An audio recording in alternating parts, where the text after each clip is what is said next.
Get around people who will breathe life into that.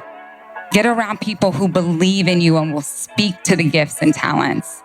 And those were the people that will help you break through those ceilings that you may not have even put there for yourself, and help you break through those limitations and help you break through to the next level.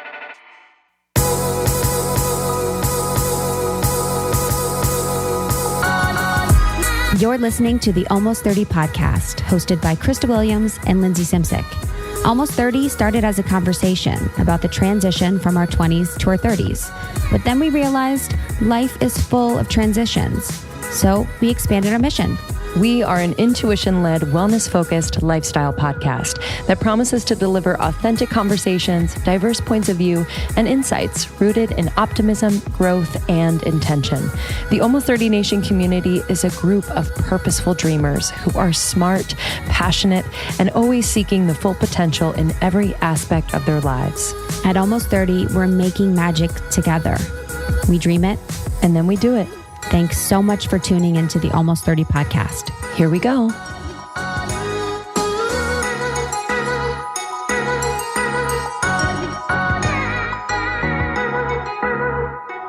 Hello and welcome to Almost 30 podcast. Happy holidays. Happy holidays. End of the year.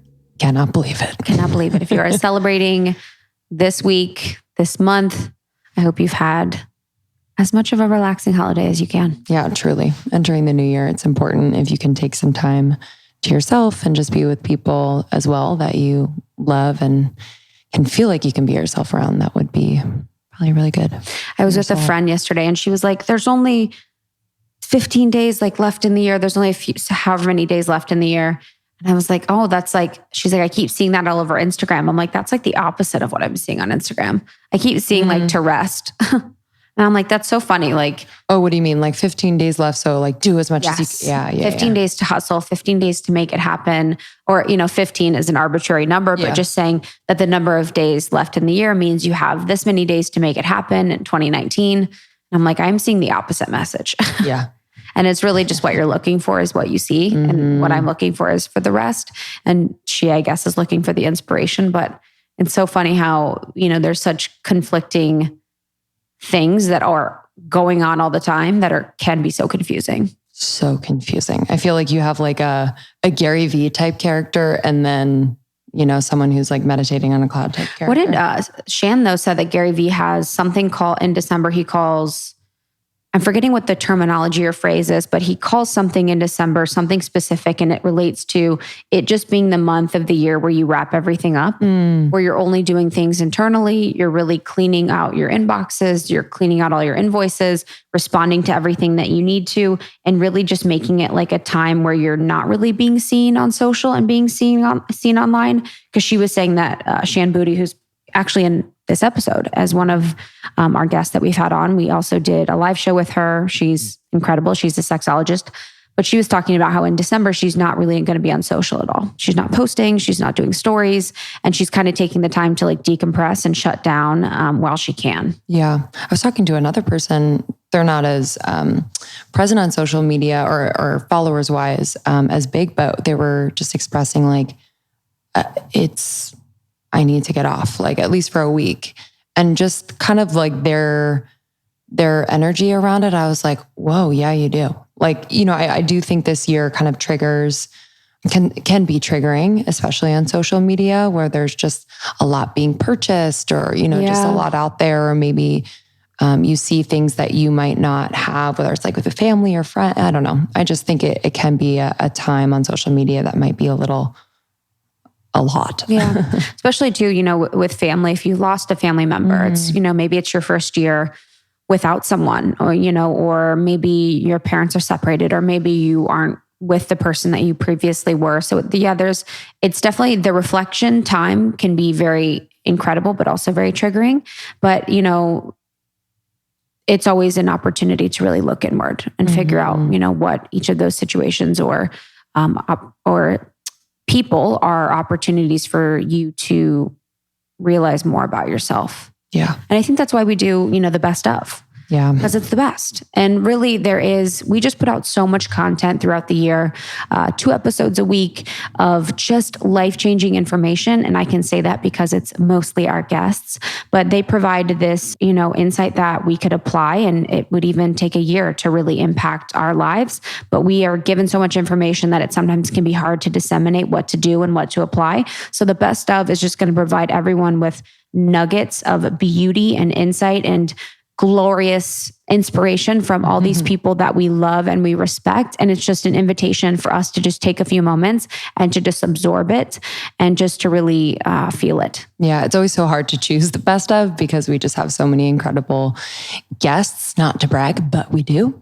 But we are hearing from in this part 1 of the best of, we are hearing from about 7 guests who we felt like the conversations we had really deserve some revisiting and just kind of reabsorption. Because sometimes, when we listen, maybe it's not the time to take it in or let it land. So this might be the right time. And sometimes Krista and I do this selfishly too, because we're like, we really need to revisit this again and re-experience that conversation. So first up is Ruthie Lindsey, and she is sharing her thoughts around shame around sex.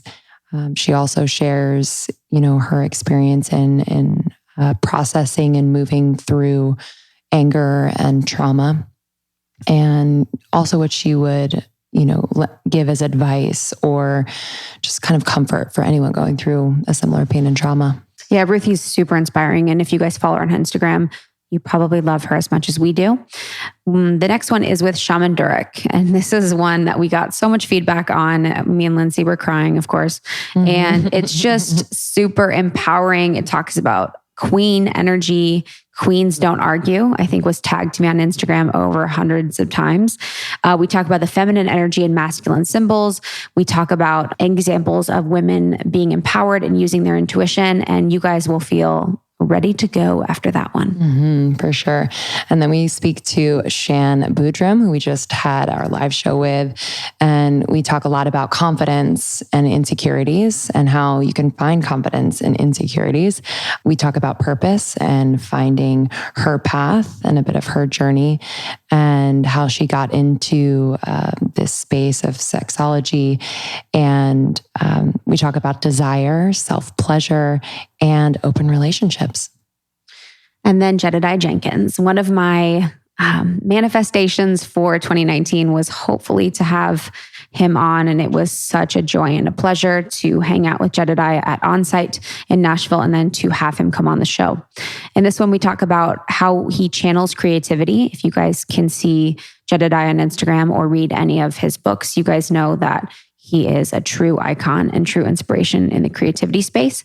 How to be kind to your future self. And then a lot about his experience growing up in a really Christian household as a gay man. So it's a beautiful, beautiful journey with Jed. Yeah. And next we have Dr. Perlmutter, who wrote Grain Brain, such a sweetheart and so smart. And we just got so much from this interview. We talk about the gut and brain connection, and really how we can use our diet, exercise, lifestyle to improve that. We talk about the wheat industry in America, which was kind of terrifying and super interesting, and the lifestyle choices that can be preventative.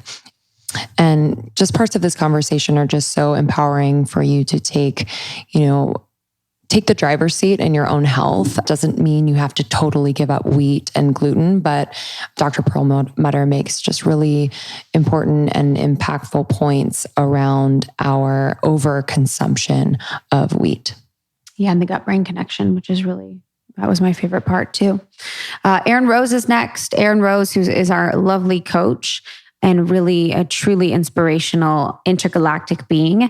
And a lot of our conversation with Erin was really feeling into allowing ourselves to get dreamy about what is possible.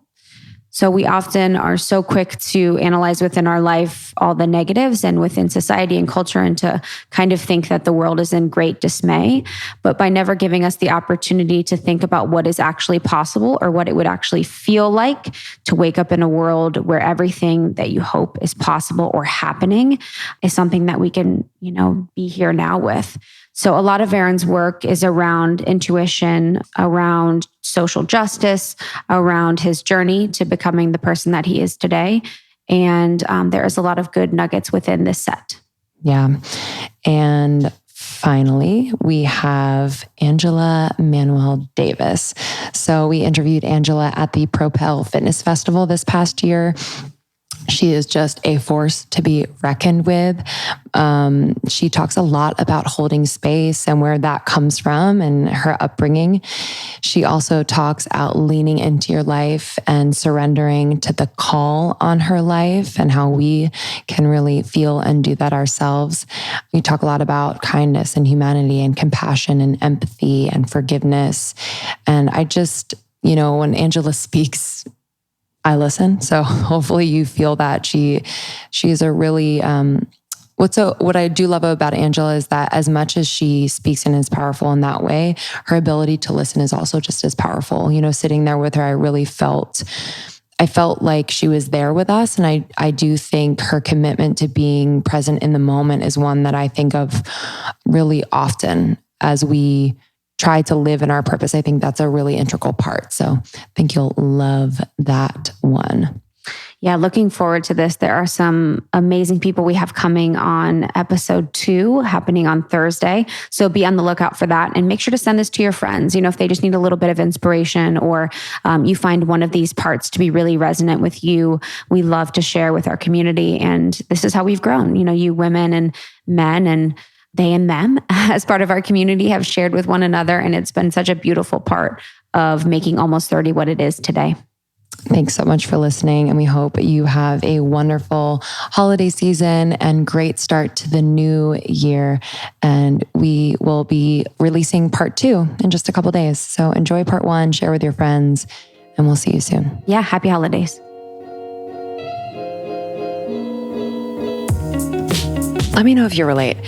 I feel constantly overbooked, overstimulated, and I don't know if I'm constantly running on empty, but there are just times when I'm like, man, oh man, where did all my energy go?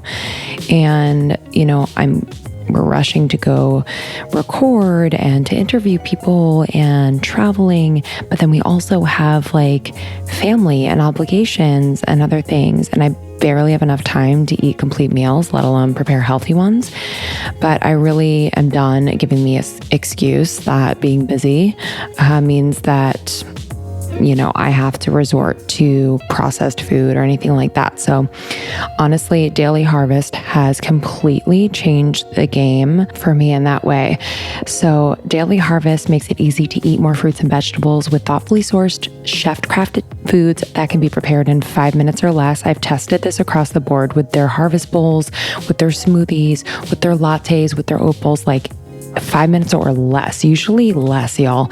They're easy to prepare. Each recipe takes 1 step. So you just toss it in the pan or I'll add a little oil. You can also add your favorite protein. If you eat animal protein, you can add your favorite milk to the smoothie. If you want to add avocado or a fried egg to the harvest bowls. So there's endless options and you can choose from more than 65 different options like smoothies, hearty soups, harvest bowls, lattes, and overnight oats. So they basically freeze fruits and vegetables at peak freshness. So they work directly with farmers to harvest organic fruits and vegetables at their peak, and they freeze them within 24 hours to lock in their nutrients. And everything stays fresh in your freezer until you're ready to enjoy it. I cannot recommend Daily Harvest enough. If you have any questions, definitely DM me at Lindsey Simsick on Instagram. So visit dailyharvest.com and enter the promo code almost30 to get $25 off your first box. That's promo code almost30 for $25 off your first box at dailyharvest.com. Okay, listen up. What if I told you that you could replace one item you already wear and it would significantly improve your circulation, boost your energy, and simply make you feel better? You can, and the solution is a compression sock. Okay, and I have a cool, stylish compression sock for you, and I have been wearing them nonstop, not only when we travel, when we're on planes, but actually during the day too. I'm on my feet a lot. And listen, okay, let me tell you why. The hardest part for your body, the hardest place for your body to circulate blood is down to your feet and back up to your heart. Circulation becomes even harder when you sit or stand all day, which causes tired, achy, or swollen legs and feet. And it's also worsened by the hormonal shifts during pregnancy, which can cause painful swelling and spider veins. Compression socks are proven to help you circulate freshly oxygenated blood, giving you refreshed, supported, energized legs and feet to help you get around. You know what I mean? They take you everywhere. Thank you, legs and feet. And they help prevent circulatory conditions like varicose veins. My mom has varicose veins. I have some spider veins going on, so I want to prevent them. And it's practically effortless way to help you feel better. I really, really love my Comrade socks, also because they're cute. They're all lab tested for accuracy, which is key to getting the right amount of compression and make sure their socks actually work and are comfortable. Lots of brands do not do this. So I truly, truly trust Comrade. Plus they come, as I said, in cute colors and styles. They don't look medical or anything like that. They're just like normal socks, but they're doing the Lord's work. So if you'd like to try Comrade, we highly recommend comradesocks.com/almost30. Use the code almost30 for 20% off your first order. What a great New Year jump off gift. Hey, feel better. Oxygenated blood to your body and your heart. Here you go, sir, ma'am. Comradesocks.com/almost30, COMRAD socks.com/almost30. Use the code almost30 for 20% off your first order.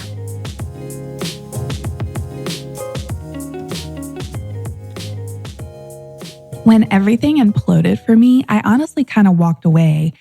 And I worked for 2 churches and I saw a lot of pretty yucky stuff. And I've done a lot of work around forgiveness, and not directly at me, but people I really loved. And it was pretty not okay. I mean, not pretty. It was very much not okay, the things that I saw. And so I was just if that's what Christianity is, I'm out of here. Nope, I want nothing to do with that. And whoever that was, that God doesn't feel very good to me anyway. It's supposed to be an earthly representative, your father's an earthly representative of a Godhead. I'm my dad would never treat me this way. This feels so mean to me. And it was just a very closed idea and a very limiting idea. And it's been such a precious journey. And honestly, in the last year is the most of it. Everything feels so different to me now. I have never felt so connected to a source. And it doesn't necessarily look like what I believed in college or even after that. It feels so much more expansive than that. And I don't even necessarily have a name for it because it's so much bigger. And there's so much awe and mystery, that source, whatever it is, that loves us so much. And I feel inside of me, and I feel connected to, I feel the oneness of how we're all so connected and there's no one greater than anyone else. And even with nature and plants and animal, I just feel that oneness. And I've actually never talked about this publicly. I'm a big believer in plant medicine. And that's been a huge part of my journey of expansion and understanding that oneness on such a precious, beautiful level. And I just see whatever we want to name as God, in everything, in people, in myself, in experiences, in everything that's happened in my past. I know that every single part of what at the time felt like such ugliness and so mean was so loving to get me to exactly where I am today.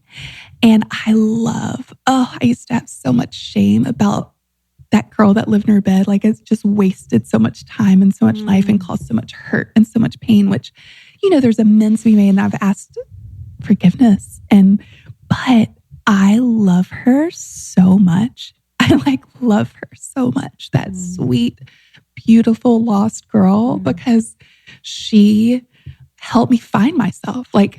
I find scars, physical, emotional, spiritual wounds, scars as these incredible roadmaps, honestly, back to ourselves and to our truest, whole selves, and the ones that we were born with, our souls, that, life happens and these stories are told to us that aren't, I don't believe to be true so often. And so it's been this unwinding of these old stories that I've believed, truly believed. I hated my body for so long because I thought it was the source of my pain. And I treated it ugly. I didn't say I hated it. I said my body hated me. And I treated it so ugly. And the way I talked about it, the way I lived in it was just, and now y'all, oh my God. I love being naked more than I can ever begin to tell you. And I love taking bath. I love doing good things for my body. And I'm like, oh my God, like you chose this body to encase your soul, and divinity lives inside of you. And you are so strong and so beautiful. And like, you're not broken. You are whole. And like this healing that you've believed is for everyone else is yours. That is for you. And I literally, like, when I'm hurting, I'll just hold my neck or whatever is the source of the deepest pain. And I'm like, oh my goodness, I know you're trying to protect me. And I'm so grateful. Thank you that we're safe now, so you can let go. Like, we're safe, and I honor you, and I'm so grateful for you. And I just like this body, I love it so much. And I think so often sometimes in Christian cultures and others, it's like, forget yourself and go out and serve. And that's such a disservice to your soul. Like, the more in love I have fallen in love with myself and who I truly am, I love people so much better. Like, we can't try to forget ourselves. Loving yourself is the most loving thing you can do for the world. Like, it's not selfish. It's so pure and it's so beautiful. And when you're living out of that expansive, abundant love, I am able to walk out of my front door and love creation out of such fullness, and love, the man that I just met in my lift so much better. And like, it feels so different. It's so abundant, and it's coming out of such fullness. And before, when I was like, forget yourself, you're being so selfish, don't be so depraved, I was living out of a more scarcity idea. And there was a shame when I thought I was like being self-centered, or I don't know. It just feels so different. It feels so drastically different as I've like fallen back in love with myself and who I was created to be. And like doing this sort of like healing, loving work is like, I believe healed people heal people, and transform people transform people. And it's the most loving thing that we can do in this life is like heal ourselves so we can bring healing to the world. You said that queens don't argue. And I'd love to just kind of go deeper on what do queens do, like as it relates to sex, relationships, self-care, all of that. So when you have your crown on, you're holding a majesty. The majesty is operating from the understanding of you are in one, preservation with yourself. So it's you first. It's like, how everyone has like me too. I'm like, no, we need to do you first, the you first movement, right? The biggest thing that women have done to themselves that has been detrimental to every level of their health, their psychological well-being, their family structure, and even the way the kids are developed is operate in sacrifice mode. Operating in sacrifice mode is what I call, it's like, like there was this show called Dune, and it was like, I must not fear. Fear is the mind killer. Literally, it's the mind killer. It kills you. It destroys you. It destroys your children. It destroys your home. It destroys everything about you, because you operate from the idea that I have to give everything of my well and leave nothing for myself in hopes that everyone will love me and fill me back up. But if they don't, then I'm nobody and I might as well die, and then I'll go get cancer and make it happen. And that's not supportive. So being a queendom is knowing first, you first. Then it's about understanding the kingdom in which you live in, and how can you provide, now that you're filled up, your fill up. That's why I tell people get full. Like when people say to me, like, what should I be focused on? I'm like, get full. First, get full. Like if you're not full and you're giving stuff away, you're out of alignment. And it's like I always tell people, it's alignment over hustle. Get rid of the hustle. The hustle is the knife in your back that will keep stabbing you. And it literally will bring you to the wrong people, to the wrong events, to the wrong situations, to the wrong types of things that you're, meaning to the wrong husband or wife or whoever you're with, boyfriend, girlfriend, whatever. The get full mentality is to fill yourself up so that way your overflow is what you give away. The queen knows that. So she knows that she has to be full to fill herself up. And remember, filling yourself up isn't just getting manicures and pedicures and massages and like really cool like spa days. Filling yourself up is also the way in which you speak to yourself. It's the way in which you allow yourself. It's the way that you react to things. It's the way that which you see yourself in your own value because you exist, not from the value of I'm valuable when someone says I'm valuable, and there I'm going to love myself then. So all the Louis Vuittons and Gucci bags and Prada and all that stuff, I call those like insecurity gifts, right? Because it's like, if you're antiquating your value on your material possessions, a queen doesn't do that. She knows that her possessions, she likes them, but they don't define her. She is the defining force of energy. She has the wisdom inside of herself, and she doesn't need to argue with anyone about the wisdom. If they're ready to sit at her throne and listen to her wisdom, then come and sit. But I'm not here to fight you. I'm not going to argue with you. I'm not going to pull your hair. When it comes to their children, she creates a container for her children to learn about themselves and guides them with love in her heart by asking them, how do you feel? What do you feel? Like getting involved in the way that they perceive things, but not forcing her viewpoints onto her children so that they can have their own perspective that can support her as well. So the queen knows that the act of giving is the act of receiving through the act of allowance, right? And so when you get into that space, when it comes to sex and all of these different things, my mom used to always say to me, and she said this to me one time because I know she was going on this date with this person. And I go, Mom, what did you do?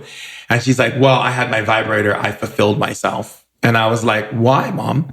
She goes, because I'm going on a date with this guy and I don't want to have that heat inside of me that which way. So every time he says something, that heat is getting stronger and stronger. And all of a sudden I can't think straight. Like I need to be the queen. I need to have my mind fully present with me, and I need to make sure that I'm well taken care of. So when he pulls any kind of sexual innuendos at me and things like that, I'm good. Wow. And the one time she went on this date and this guy like invited her house and he wasn't ready. And he actually dropped he came out of the shower. He's like, oh, I'm not ready. And he dropped his towel. And my mom's like looking at him and he's like, huh? My mom's like, very nice. Now let's go put your clothes on and let's go to dinner. Love her. And the thing is, what my mom always says is that a woman must fulfill herself so that she is not hungry. When she's not hungry and thirsty, she's able to think. She's able to operate her kingdom in the right way. She doesn't step out of her power center. That's how women fell from grace. They left their power center and was willing to trade it for acknowledgement, for validation, for acceptance. No, babies. You accept yourself right now, today, not because you had something or you had to achieve something or you had to do something. It's the fact that you're created. For all the spirits to come and create you, let me just tell you, there's no one like you in the world, and there never will be. You can use every mathematical equation. You cannot bring another you unless we duplicate every single thing every ancestor and every family ate, saw, did, heard, and was at in any part of the world. And that's just not astronomically correct.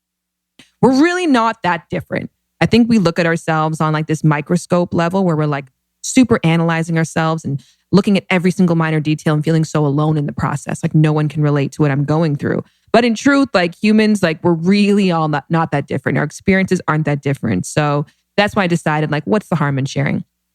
You know, there's might be some people who have never gone through what I've gone through and are like, that's so weird. She's weirdly weird. She's a freak. I don't relate to her. But most people are like, I know what they're talking about. I know that feeling. I know that experience. I know that pain. I know that joy. And that moment where we can get to connect with somebody is, I think, why we make content. So it just was a decision of realizing how basic I am and how many other people could relate to my basicity. And that's just, that was trademark that shit. Basicity, honey. Honey, you gotta trademark that shit. I actually don't know this from your story, but what was it about like sex and relationships? Like what in your life was like, made you choose that as something, as your calling?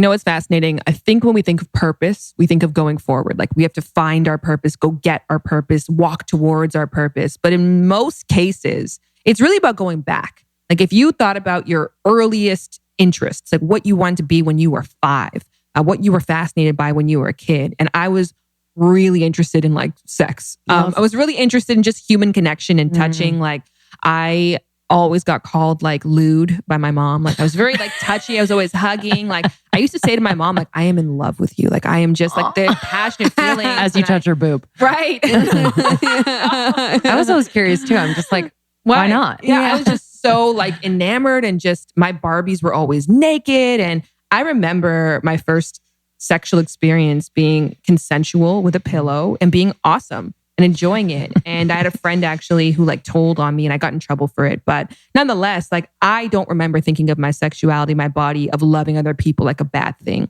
I remember just like some kids are really good at the piano. I was like, this is my shit. And I went to a Catholic school. And of course, so process of elimination, I got like steered away from my passion and I got put in a different direction. And then when I turned 19 years old, essentially what happens when you have a passion for something, but you don't have great information, you tend to look for secret ways. And when you go to the black market, you don't get the best shit, right? You don't get the best quality of stuff. So my only 4 outlets for sexual education were porn, were movies, were TV shows. Like Gossip Girl guided a lot of my early decisions. This book, The Coldest Winter Ever, informed a lot of my early decisions on sex. And as a result, I had a really super shit sex life, a really super shit love life. And at 19, I was like, this can't be it. This thing that I've looked forward to my whole life has been such a letdown. And so I got a library card, started reading every single book. And I was like, there's such great information here, but it's boring as fuck. So can I be the bridge that puts these things together? And that's when I think I got back towards my purpose. But even then, by 25, I allowed other people's negative perceptions. So my book had come out. I allowed my family's perceptions and the media and just people in the street to kind of sway me off my path again. And it really honestly wasn't until age 29, 30 that I was like, fuck it. I'm going all in. Like, this is it. This is my passion. This is my purpose. And like, I don't care what anyone else says. Like, I am branding and committing myself to this. Was it painful, like being in your early 20s and kind of having that like consciousness around sex and your body, and then like dating people who didn't have that, you know? Like I just feel like you were kind of floating above it in a way. So what did you learn from that? Like, what did you observe about what people were going through that you were dating in your early 20s? I don't know if I pieced it together. Like, I mean, I think that the learning curve is slow. We have to really accept the fact that it takes a long time to put something really into like, you are whoever you consistently choose to be. That's the thing. You have to consistently choose that. You have to start in low risk environments. And so even though I was learning a lot of great information, I don't know if I was challenging myself to constantly make it a part of who I was.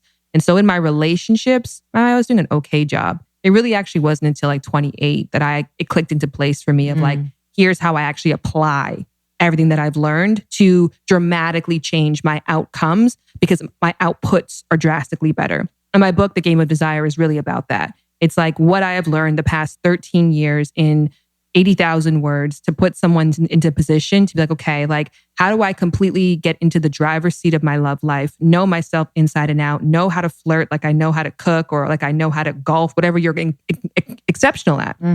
But no, I would love to say that like in my early 20s, I was so much smarter than everybody else, making better decisions. And they were all just like awful people. No, I was probably part of a lot of the problems. You know, if I had toxic relationships, that was me who was saying yes to them or engaging in them or adding fuel to the fire. I don't want to vouch for my love life until like 28. That's when I'm like, yeah, she knew what the fuck she was doing.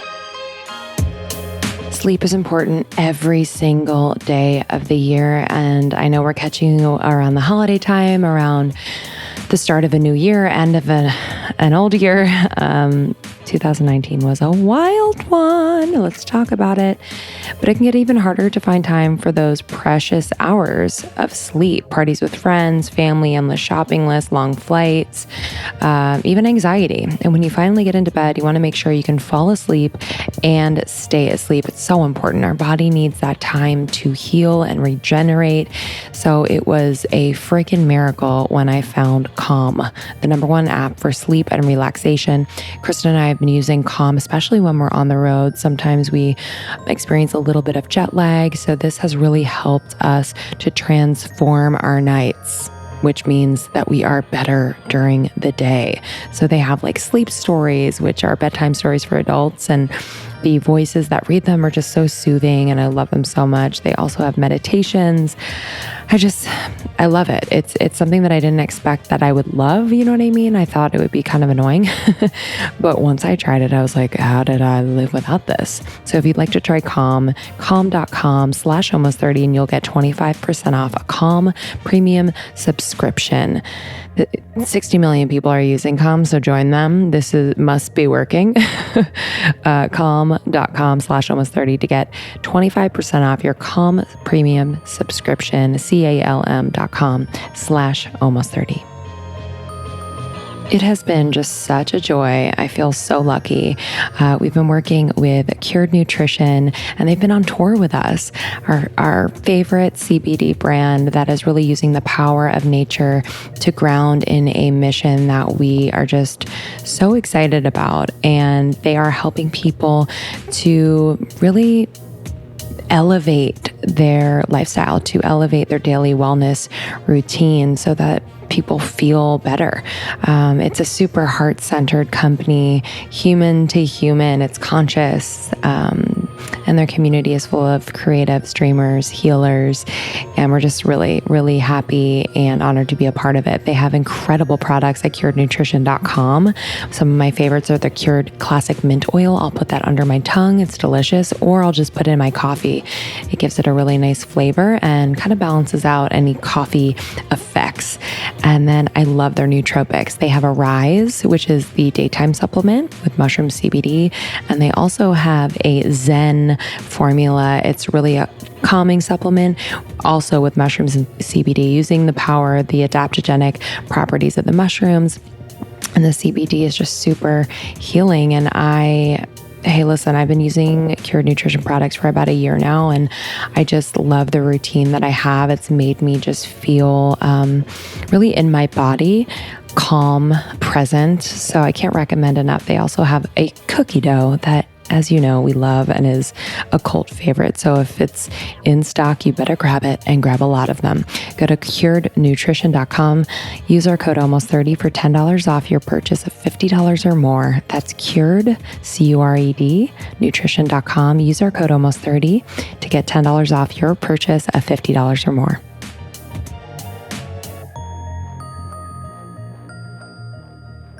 And, there's all these multi-factored things happening in life. I actually, one of the most helpful metaphors for being a human that I've ever thought about is a mixing board. So you picture like a mixing board in a recording studio, all those knobs. So your life isn't just one knob, which, humans are very reductionist. So we think, oh, because you're black, you have the black knob turned all the way up. That's your experience, like your black experience. And they're like, actually, my life is really complex. There's like 1,000 knobs. And that's like the whole, for me, okay, my like sexuality is gay. So that knob is turned up. But then I'm also like maybe perhaps because in the mixing board, you're trying to equalize the sound. So I turned up my humor, and I turned up charm, and I turned up nice, and I turned up achieving in school, and I turned up being nice to adults and making the adults like me, because the kids would make fun of me. And then, if I'm really funny and I can beat the mean jock to a joke, then all the girls like me more than the jock. Power. And I was doing this all the time. So even though my sexuality was confusing, I was like nailing all these other things. I loved school. And without being conscious of it, I like learned how to fit in such a way where I could succeed. And some people can't, some people based on where their knobs are turned up. Like if you have gay, or if you're a guy and you have feminine turned all the way up, your feminine energy is high, and you're in a rural traditional town, that's going to be a hard road for you because you're not fitting into these norms. And so you might turn up humor over here, or you might hang out with only the theater girls because they make you feel safe, or, all these different things. Like people are just trying to make it, and they're like fudging with their knobs. And so I, found my mix by getting super involved in school, by making friends, by being the most fun.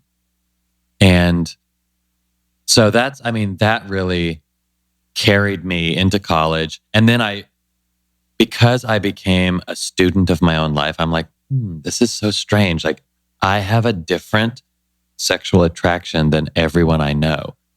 Mm-hmm. And that is so weird. And I think I'm supposed to feel bad about it, but I don't. I never did, because I knew I didn't choose it. It's not like when you bully someone and then you feel bad about it because you're like, why did I do that? I see that I hurt somebody. It never made sense to me that I couldn't just fall in love with someone who loved me back.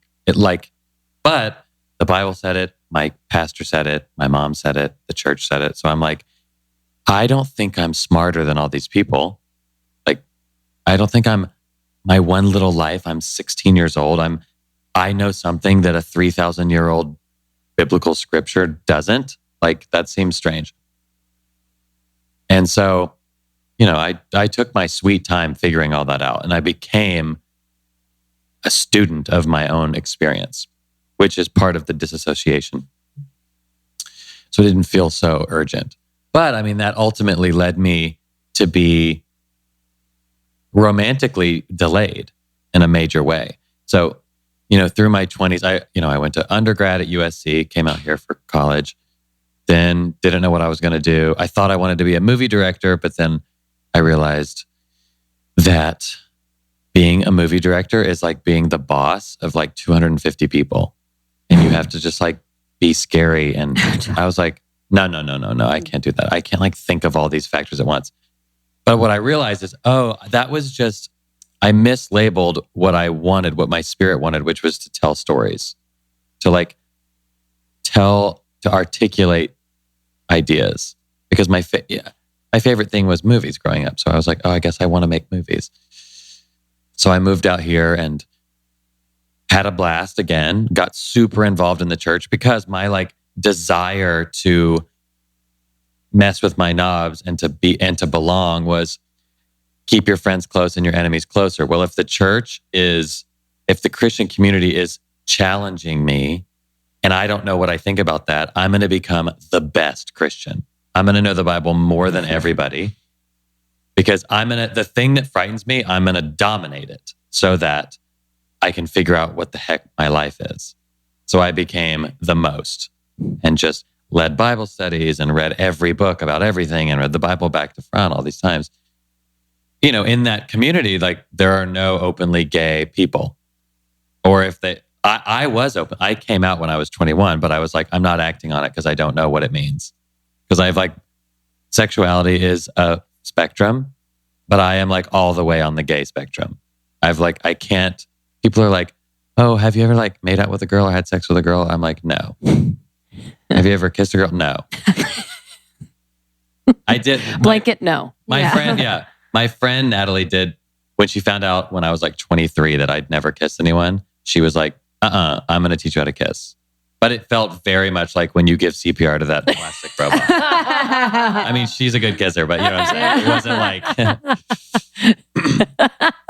But anyway, so all that to say, my internal spiritual journey, as I actually decided to become the best Christian, I was really studying how the Bible was written and all these things. And the deeper you go, it really started to dismantle the way that the Bible saw homosexuality, the idea of this rigidity of the God that we worshiped just felt, the more I read, the more I was like, we're doing it wrong. Like we're really doing it wrong. And it just really started to deconstruct my whole situation.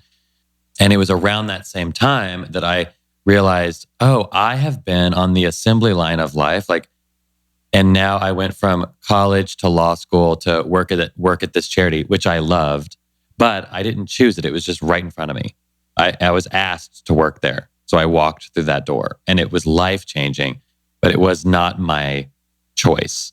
It wasn't for me. And I was 26 years old, 27. And I'm like, whoa, I'm like a man. I've never kissed anyone in my life. I've never even so much as held a hand. I am like, this is my one and only life. And it was almost this like confluence of moments just like snapped me into, I need to like make some choices. So I was like, you know what? I'm going to walk in faith and I'm going to like date boys. I'm going to kiss a boy. And if God is pissed, then he'll make me know that. Hello, walk in faith. Like he will change, he will show me. And if he's like, newsflash, I always wanted you to do this. Get busy. I'd be like, dope. And and I was like, oh, and I think I want to write books. And that's scary, but I'm not getting younger. I don't have a family. I don't have a mortgage. I'm going to be 30 and that feels like a grown up. And so I'm going to quit my job when I turn 30 and I'm going to go on this big adventure and write a book about it. And so I did. What about the wheat industry in America specifically that people are, ingesting is affecting us in this way? And why isn't it happening in certain parts of the world? It's a terrific question. And certainly, I will just say parenthetically that grain brain was not embraced by the wheat industry. You can be sure. Immediately, they put up a website called Grains for Your Brain. No play on grain brain whatsoever, obviously. Wow. Which didn't really tell you anything, but that we should all be eating grains because we should just be eating grains. And they left it at that. But that said, even gluten-free grain foods are a very concentrated source of carbohydrate by and large. That's why they were so popular, because it allowed us to harvest these grains and then store them and travel and explore the world and discover America, which is always kind of an interesting idea that Columbus discovered America when because he had wheat and he had food and he discovered America, which hadn't been discovered before. That although there were already 4 million people living here, we'll leave that for another discussion. But that said, these are the virtues of the agricultural revolution, that it allowed us to have the Sistine Chapel and put a man on the moon, whatever. This is a great thing. But the reality is that human health took a huge nosedive with the advent of agriculture. I mean, that was the first major challenge to our Paleolithic genome. And our brains have shrunken 10% since that time. Dentition has become poorer. Bones are thinner than our Paleolithic ancestors. And as a matter of fact, we did have 90-year-old and 100-year-old people living in those times. Was lifespan shorter than it is now? Yes, it was, because children would die and people would die in childbirth, newborns and mothers, and people would die of trauma. So it brought the average down. But we had people, but the fossil evidence shows that people could live to a very old age. And if things are getting better and better, then why has longevity declined in America for men and women now for the second year in a row ever in history, if things are going in the right direction? With all due respect, I submit that they are not.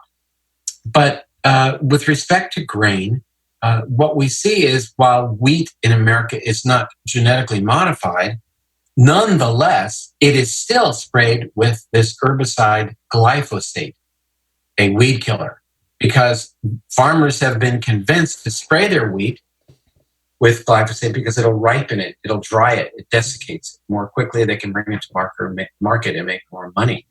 So wheat-based foods from wheat derived in America are threatening because of their glyphosate content, because of their gluten content, and because they are high in carbohydrate and low in fiber.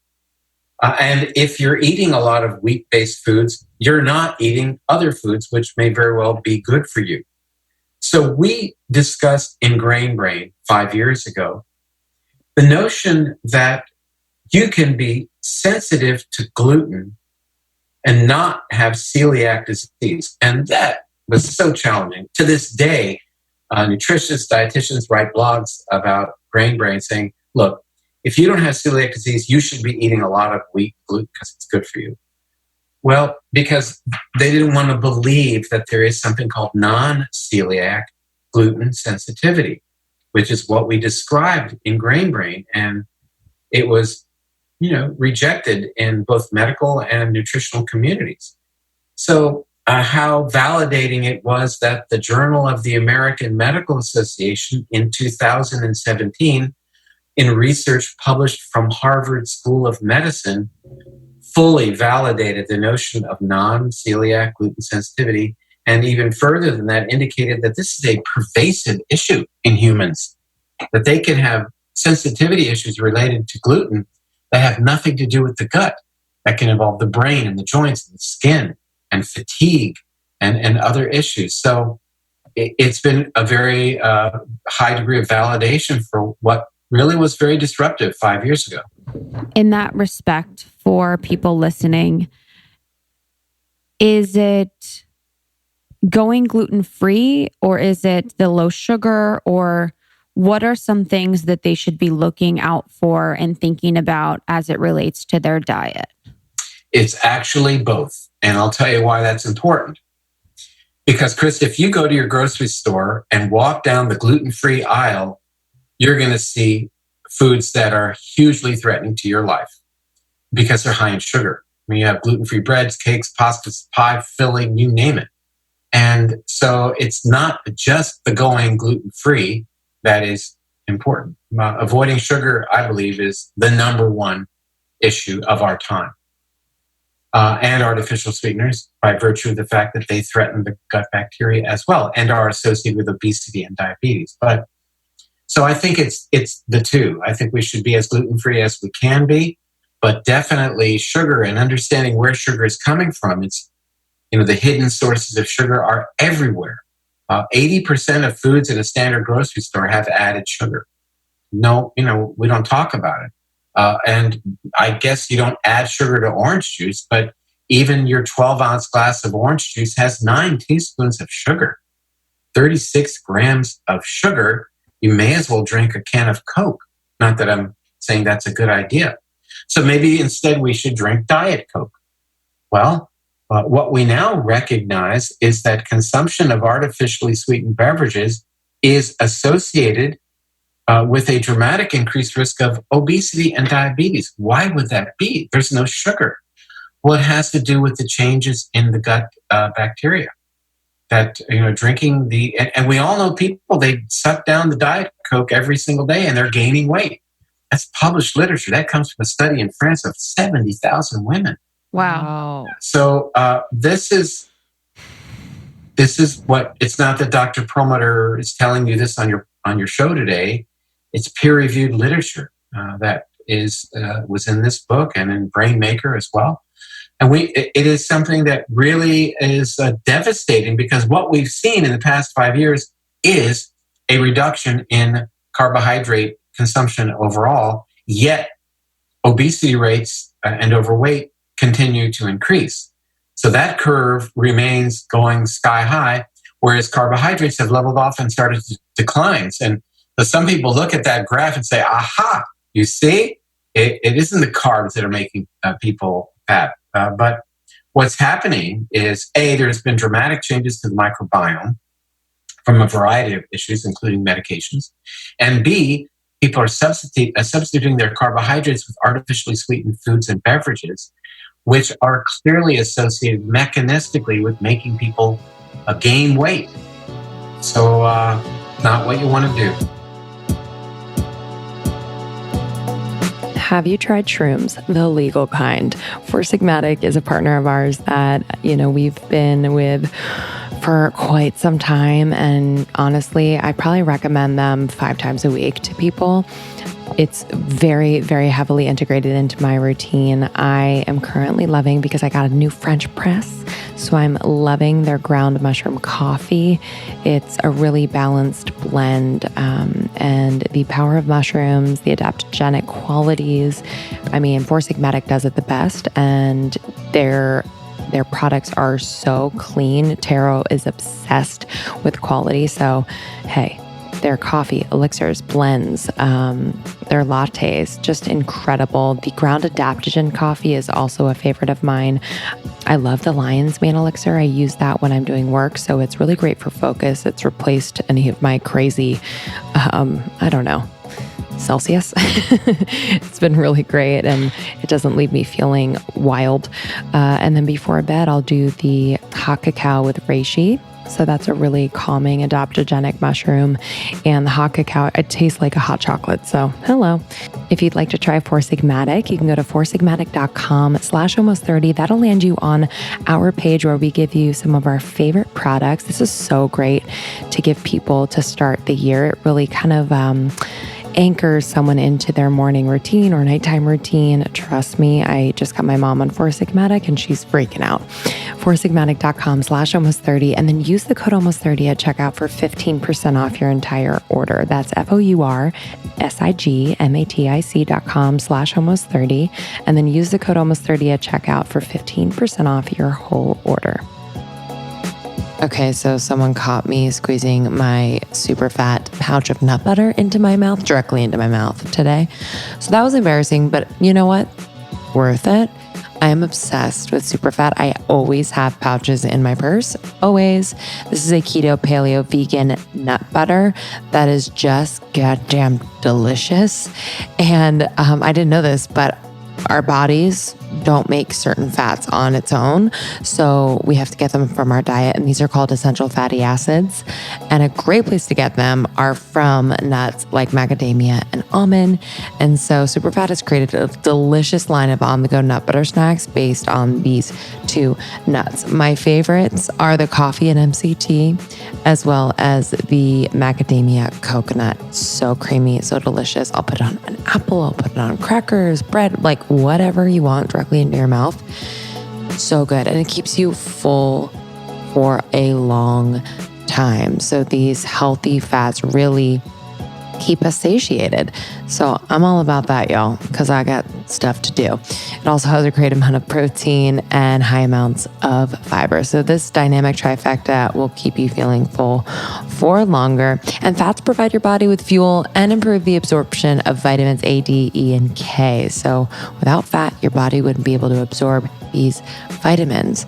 So if you'd like to try Superfat, couldn't recommend enough. Convenient little pouches. Pouches are the new.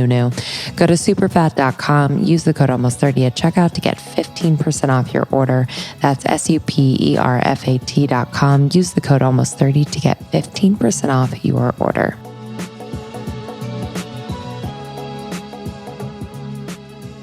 I really, really love that. I've never thought about it in that way. And related to that, I saw an Instagram post that you did that I really, really loved and really resonated with me and taught me something that I need to think about, was related to being real on Instagram. And would love for you to fill it in. But what I gathered from it was that you talked a lot about how being real seems to be related to negativity in a way. So you're considered real on Instagram if you are writing about your anxiety, your depression, how work is hard, how your relationship's hard, more or less the hard, challenging parts of your life. But the realness doesn't really happen on Instagram when people are really standing in their power and really sharing moments of like true alignment and power within who they are. And I thought that was very true because I noticed that within myself where I will share more of like the challenging parts because I feel like I do need to relate on that level rather than like something that really feels truly deeply aligned and powerful for me. As an example, my relationship, I don't share much about because I feel like it will make others feel bad if I talk too much about things that are really good for me. So powerful. And I feel that from you about your relationship. Like it's like almost this like untapped well energy where it's like damn, I know this relationship is great, right? And that it's so important to you and it brings so much joy to you and that it is such a possibility, right? And it's like, did it come too easily to you, or did it, have you had it for too long when everybody's still trying to manifest their boo, and has it set you? And it's like it's almost like that energy of privilege, which is something that is related to all of the identity stuff. It's like, literally, how dare you Yeah. be freaking happy with the soul that you chose to connect with in this lifetime so that you can actually serve the world. Yeah. So I can't wait to hear more about your relationship. Yeah. And to answer the question, it's always for me about this polarity and this duality, right? And this balance of, yes, sometimes the lesson is I've been posting everything with the Paris filter and being like, I love my life and, this amazing thing's happening. And actually something very intense is happening that I've been omitting. Right. And sometimes the real thing is to lean into that and say, this is what's going on. But I think that the current climate of social media has us all kind of searching for the relatable flaws. And I would love us to search for our relatable brilliance and our relatable just power. I saw this image of someone where you got I'm always right up against that Instagram caption limit. The long post of all the, this is what I've learned from this intense thing. And then someone gets a book deal or they fall in love. And it's like, life's pretty great, peace emoji, right? And it's even the way that we write that caption where it's like, I can't write this whole big thing about how amazing it is because it might make people feel bad, rather than saying, actually, I'm not interested in arguing for our limitations, and you're really freaking amazing. And show it to me. Let us just see you radiating and receive that as a reflection of how amazing all of us are. Wow. Yeah, and that's so powerful. I think the relatable brilliance hit me in a way because I'm fascinated by, and I've definitely been in this mode of being addicted to just not being happy or not letting myself be happy, not feeling that joy. And it has to do with how I grew up and what I was modeled. And I do think societally, we are, with what we see on the news, the documentaries we see on Netflix, it does have this heaviness. And so if we stay there, we will live in the lack and always need to want more, have more, do more. And thus, if we are in a place of peace and acceptance and of gratitude and pride, then I think, to me, it feels then where would the mind go? Because sometimes when the mind has stuff to ruminate on and sink into, that's it's comfort because it has things to do. But then if it's, and there's breath and there's lightness, it's we were talking about before, that free fall. And it's unreal, but it's also fucking terrifying. So I'm so curious about your possible deep dive into the behavioral side of all of this, and what that has been because it's just, this conversation is making me think about that, how we're addicted to that low. Completely. And relating on that low. Yeah. And I'm going to live into the medicine just and express that I'm loving this conversation, right? And I feel that sense of expansion. And it was interesting to note even how your energy changed as soon as you started talking about oh my God, what if it could be this amazing? Your whole face lit up and you were I always see this image of a little flying squirrel who's just leapt in it, it's going to land, but it's just I'm really little. There's a lot of air around me. I think that's how it feels to be a human sometimes. Oh my God, that needs to be your visual. That needs to be your first animation, your cartoon that you create. I'm receiving it. And just to be clear, I'm describing myself as a flying squirrel. Yeah. Not just you. I kind of want to be it too. I know. You can own it. And yeah, just and all the levity that just came into this conversation of whew, what if we let ourselves feel really good? And for me, I think I lived in so when I think about the first 2.5 decades of my life, it's just Eeyore, darkness, like Stranger Things when they go into the upside down, like just that level of, it's like that damp density of like, ugh, life felt so hard and it felt so confusing. And it's like, is the revolution like getting one over on those people and having them finally admit that they did every single thing that I think they did? Or is it just being freaking happy, right? And understanding like human evolution, and that I really see the next phase of human evolution is how good can it get? How can we step back into that Garden of Eden energy? And how do we go from just innovating out of desperation and scarcity, like, oh my God, we have to invent something to save ourselves and clean the oceans and make enough money to pay rent, versus like, what would you create if you just got to like chill with the infinite energy of all that is and make something beautiful? Like when I look, the example that's coming to mind is actually Will and Jada Smith's kids, and the energy that they've been able to bring to the world so early on, because they've had everything that they've had loving parents, they've had resources, and I know they've had their own struggles, but like those kids are making some psychedelic art that's really cool because they have the space to do it.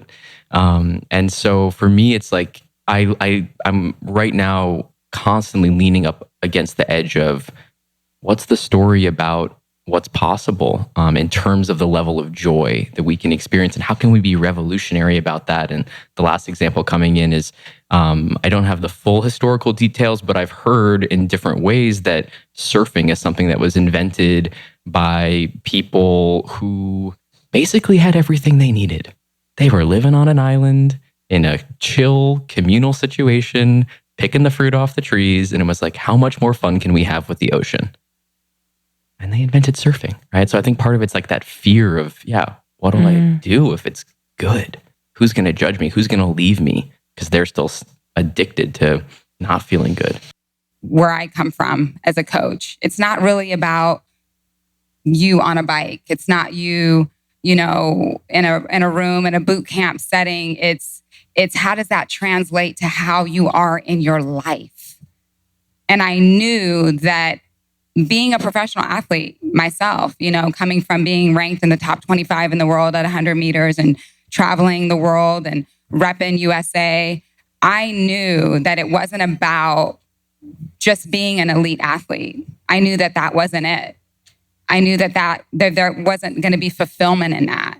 I knew that who we are on the inside needed to match those achievements and those accomplishments that we make.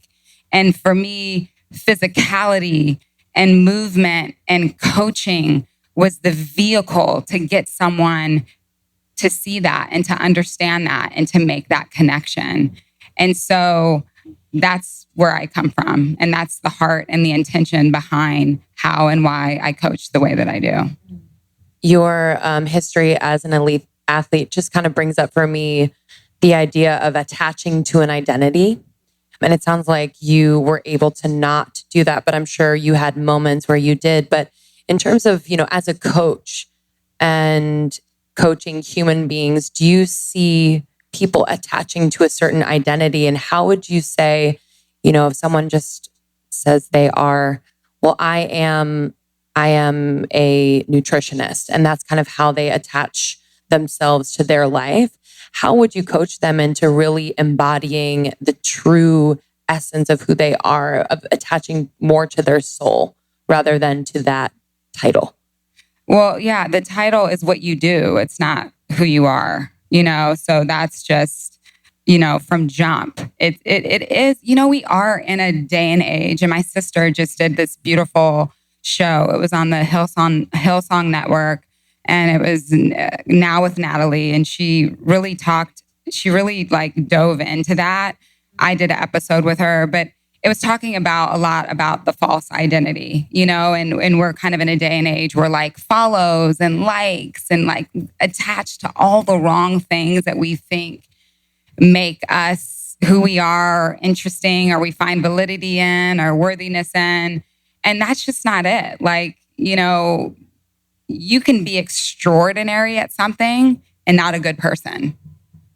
What's that? So I think attaching yourself to kindness and humanity and compassion and empathy and forgiveness. I think those are things that make up the material of who we are. It's not what we do, but it's how we treat people, and so that's huge for me, is really getting someone to understand that, because what happens is when you attach yourself to what you do and you're no longer doing that, then you lose who you are, where that was never who you were in the first place. It was just what you did.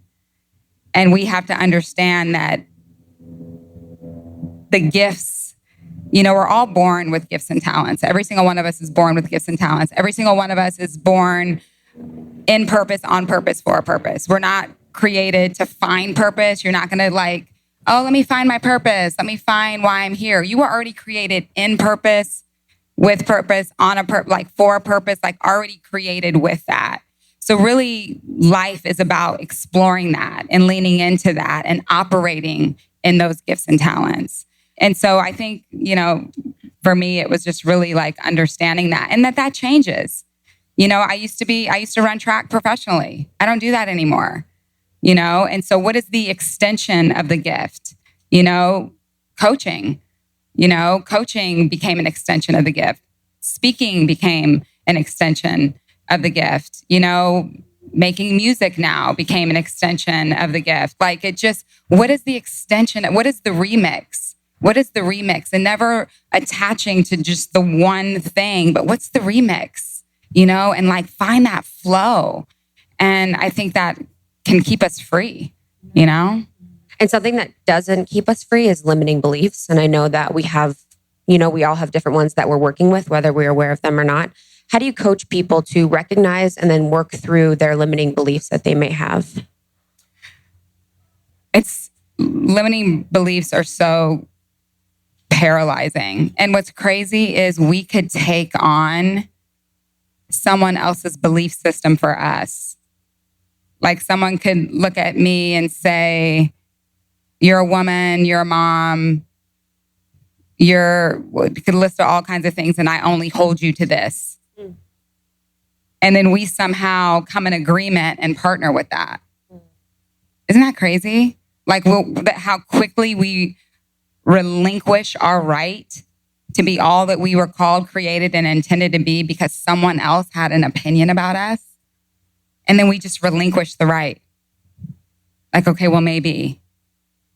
And so in coaching someone to break through that, it's really reminding them of the dream.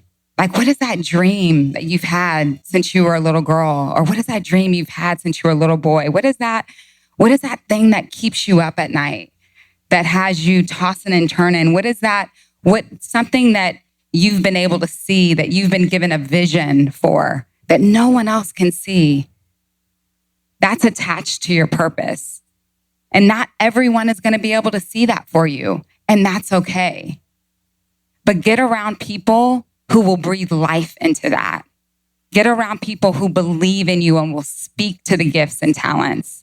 And those were the people that will help you break through those ceilings that you may not have even put there for yourself, and help you break through those limitations and help you break through to the next level. But it's really surrounding yourself with people that can speak to the gift. And it's about not partnering and coming into agreement with someone else's limitations for you, and remembering what you've seen for yourself.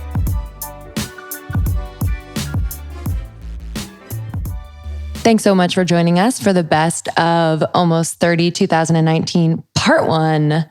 Hope you loved it. Yeah, wrapping up on Thursday with our Part 2. And then me and Lindsey are doing a solo episode just so we get all the good in before we hit 2020 and just do the damn thing. Yeah, we love you all. Thank you for listening. Join the secret Facebook group if you haven't yet. It is the light on the internet. We didn't say it, but we said it. Yep. Community agrees, but we're just really excited to connect with you in the new year, support you in any way that we can, cheer you on. We're here for you. Yeah, we love you very much. We'll see you on the next one.